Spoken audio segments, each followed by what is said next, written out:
آخر اللہ تعالیٰ نے ہمیں دنیا میں بھیجا کیوں ہے، ہم اس دنیا میں کیوں آئے ہیں، اس فانی دنیا کے اندر آنے کا مقصد کیا ہے، اور پھر لوٹ کر جانا بھی ہے۔ اسی لیے جب کوئی مرتا ہے تو ہم لوگ پڑھتے ہیں انا للہ و انا الیہ راجعون، کہ ہم اللہ کے لیے ہیں اور اسی کی طرف ہمیں لوٹ کر کے جانا ہے۔ آپ اندازہ فرمائیں کہ زندگی اور موت کے درمیان کیا چیز ہے اور ہمیں کیوں پیدا کیا گیا ہے۔ تو قرآن مقدس اس مقصد کو بہت واضح لفظوں میں بیان کرتا ہے کہ زندگی اور موت کی پیدائش کا مقصد کیا ہے۔ قرآن کہتا ہے الذی خلق الموت والحیات لیبلوکم ایکم احسن عملا، کہ ہم نے موت اور زندگی کو اس لیے پیدا کیا تاکہ ہم تمہارا امتحان لیں، تاکہ ہم تمہیں آزمائیں۔ کیا آزمائیں؟ کون تھوڑی سی زندگی کو پا کر اچھا عمل کرتا ہے۔ اس دنیا کے اندر آنے کا مقصد صرف اور صرف اچھا عمل ہے۔ اس دنیا کے اندر اچھا عمل کرنے کے لیے آئے ہیں۔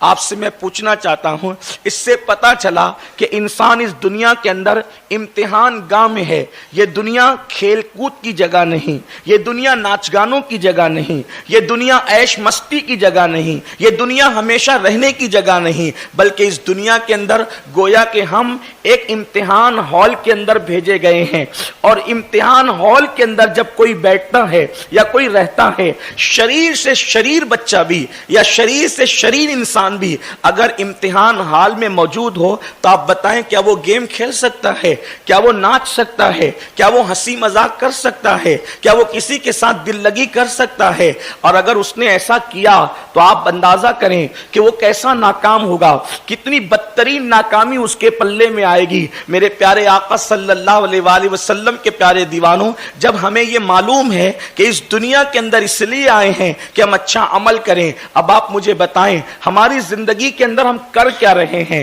کون کیا کر رہا ہے؟ اگر یہ کہا جائے کہ یہ ایسا کر رہا ہے، وہ ویسا کر رہا ہے، وہ ویسا کر رہا ہے، یہ بات بہت مناسب معلوم نہیں ہوتی، بلکہ ہر انسان اپنے آپ کو بہتر جانتا ہے کہ میں کیا کر رہا ہوں۔ انسان اپنے آپ کو بہتر جانتا ہے، اپنی تنہائیوں کو بہتر جانتا ہے، انسان اپنے آپ کو بہتر جانتا ہے، انسان اپنی راتوں کو بہتر جانتا ہے، انسان اپنے دن کو بہتر جانتا ہے کہ وہ کر کیا رہا ہے۔ اللہ اکبر، جس دنیا کے اندر اچھے عمل کے لیے آئے تھے، آج ہم کتنے اچھے عمل کر رہے ہیں، بلکہ حالات تو یہ ہیں آئے تھے اچھا عمل کر کے اپنی آخرت کی تیاری کرنے کے لیے، اور ہم جتنے برے عمل کر رہے ہیں وہ سب ہماری نگاہوں کے سامنے ہیں۔ میرے پیارے آقا صلی اللہ علیہ وآلہ وسلم کے پیارے دیوانوں، کتنی آسانی کے ساتھ لوگ کہتے ہیں مولانا نماز کے لیے ٹائم نہیں ملتا، نماز کے لیے وقت نہیں ملتا۔ آپ سے پوچھتا ہوں، وہ نماز جو افضل العبادات ہیں،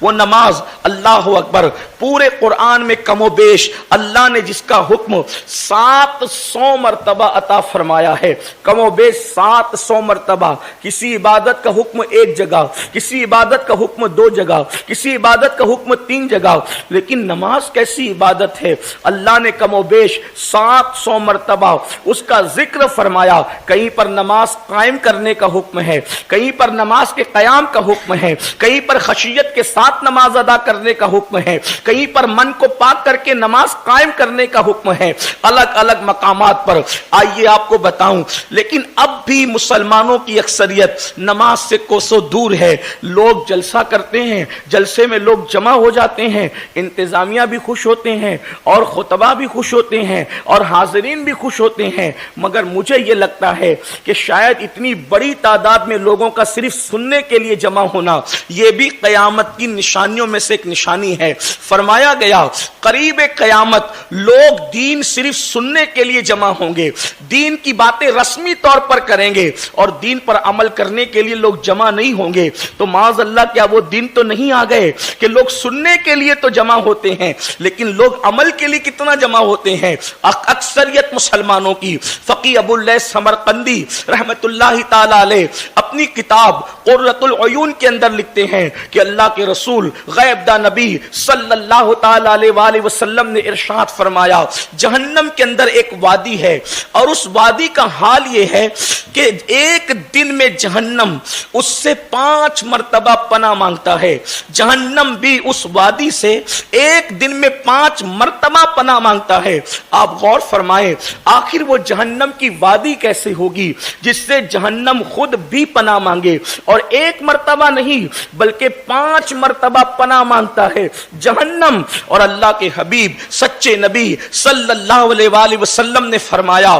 اور اس کا حال یہ ہے کہ اس کے اندر اگر پہاڑوں کو ڈال دیا جائے تو پہاڑ بھی پگھل جائیں, یعنی اس میں پہاڑ بھی پگھل جائیں گے. اللہ اکبر, پہاڑ جس کے اندر پگھل جائیں, اس جہنم کی وادی کا ذکر جب اللہ کے حبیب غیب دا نبی صلی اللہ علیہ وآلہ وسلم نے فرمایا تو صحابہ کرام نے عرض کیا, یا رسول اللہ صلی اللہ علیہ وآلہ وسلم, ہمارے ماں باپ آپ پر قربان, میرے آقا یہ بتائیں کہ اس جہنم کی وادی کے اندر جس سے جہنم بھی ایک دن میں 5 مرتبہ پناہ مانگتا ہے اور اس میں پہاڑ بھی پگھل جائیں گے, اس وادی کے اندر کس کو داخل کیا جائے گا؟ تو غیب دا نبی صلی اللہ علیہ وآلہ وسلم فرماتے ہیں اس وادی کے اندر 2 لوگوں کو داخل کیا جائے گا جہنم کے اس طبقے میں, کیونکہ جہنم کے طبقات الگ الگ ہیں. تو جہنم کے اس طبقے میں جس میں پہاڑوں نے بھی پگھلنا ہے, جس سے جہنم بھی ایک دن میں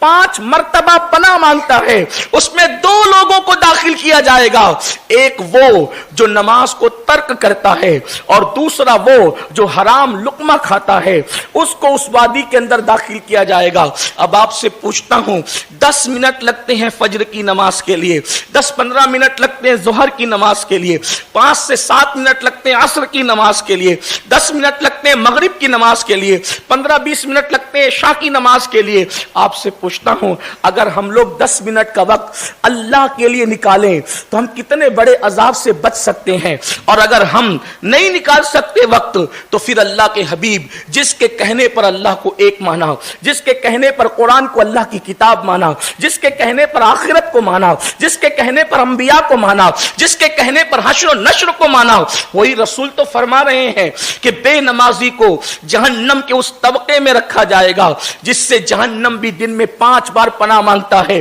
اور پہاڑ اس کے اندر پگھل جائیں گے. اپنی قوم کے جوانوں سے پوچھتا ہوں کیا ہمارے اندر پہاڑوں سے زیادہ طاقت ہے؟ کیا ہمارے اندر پہاڑوں سے زیادہ قوت ہے کہ ہم اللہ اکبر خدا کے اس عذاب کو برداشت کر سکتے ہیں؟ نہیں نہیں میرے پیارے آقا صلی اللہ علیہ وآلہ وسلم کے پیارے دیوانوں, جہاں پر پتا پانی ہو رہا ہوگا, جہاں پر اللہ اکبر, بلکہ میں تو یہ کہتا ہوں اگر اللہ صرف ہمیں گرم پانی کے عذاب سے بھی ڈراتا تو بھی انسان کو نیک عمل کرنے کی ضرورت تھی, اس لیے کہ اپنے گھر کے چولہے پر ہم پانی گرم کرتے ہیں اور پانی زیادہ گرم ہو جائے تو ہم اس کی گرمی کو برداشت نہیں کر سکتے. اپنے چولہے پر بنی ہوئی چائے کی چسکی اگر ہم بڑی لے لے گرم گرم گرم تو اس سے زبان جل جاتی ہے اور دن بھر انسان کھانے پینے کے قابل نہیں رہتا. حیرت کی بات تو یہ ہے انسان گرم چائے سے تو احتیاط کر رہا ہے, انسان گرم پانی کو بدن پہ ڈالنے سے تو ڈر رہا ہے, لیکن وہ جہنم کا دردناک عذاب جو بے نمازی اور حرام کھانے والوں کے لیے تیار کیا گیا ہے, آخر اس سے بچنے کی کیا تیاری ہے, اس سے بچنے کے لیے کیا اہتمام ہے؟ اللہ اکبر, کس قدر نادانی ہے. یاد